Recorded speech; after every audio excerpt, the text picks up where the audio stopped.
श्री गणेशाय नमः। प्रिय भक्तों, बुधवार का व्रत बुध ग्रह और भगवान श्री गणेश को समर्पित होता है। यह व्रत विशेष रूप से धन, बुद्धि, व्यवसाय में सफलता और सौभाग्य की प्राप्ति के लिए रखा जाता है। इस दिन भगवान गणेश की पूजा का विशेष महत्व होता है। प्रिय भक्तों, सनातन कथा संग्रह चैनल में आप सभी का स्वागत है।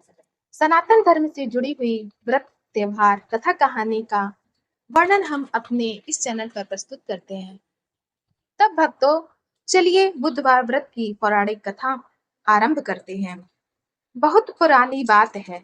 एक नगर में एक धनी व्यापारी रहता था। वह बहुत ही धार्मिक, सत्यवादी और भक्ति परायण था। वह प्रत्येक बुधवार को व्रत रखता था, भगवान गणेश की विधि पूर्वक पूजा करता और निर्धनों को अन्न वस्त्र दान करता। एक दिन व्यापारी को किसी व्यापारिक कार्य से दूर नगर जाना पड़ा। उसने अपनी पत्नी से कहा, मैं जल्दी लौट आऊंगा, तुम घर की देखभाल करना। व्यापारी बुधवार के दिन यात्रा पर निकल गया। रास्ते में एक सुंदर बगीचा पड़ा।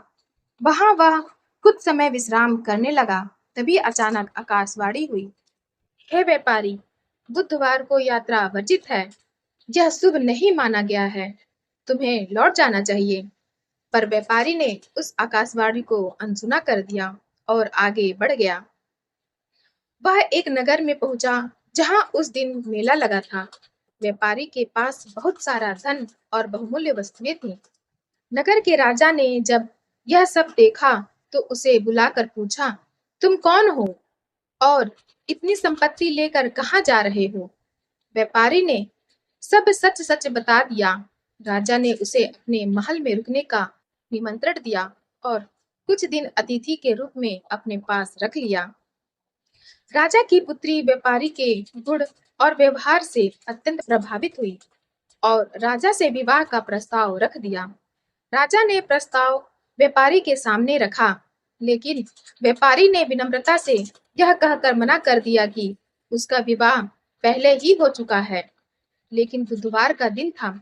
गणेश जी की इच्छा से राजा ने बलपूर्वक विवाह करवा दिया। कुछ दिन बाद व्यापारी जब अपनी नई पत्नी को लेकर अपने नगर लौट रहा था, तभी रास्ते में उसके सारे बैल मर गए। सारा सामान वहीं गिर गया और वह खुद भी मूर्छित होकर गिर पड़ा। तभी आकाशवाणी हुई, हे व्यापारी, तुमने बुधवार के दिन यात्रा की और विवाह भी किया, जो कि निषेध है। अब जाकर भगवान गणेश से क्षमा मांगो। व्यापारी ने उसी क्षण भगवान गणेश की स्तुति की, क्षमा मांगी और प्रतिज्ञा ली कि वह अब से हर बुधवार को व्रत करेगा और दूसरों को भी इसके लिए प्रेरित करेगा। गणेश जी प्रसन्न हुए और उसकी सारी संपत्ति, बैल, पत्नी को वापस जीवन दान दिया। व्यापारी सुखपूर्वक अपने नगर लौटा और वहां बुधवार का व्रत प्रचार करने लगा।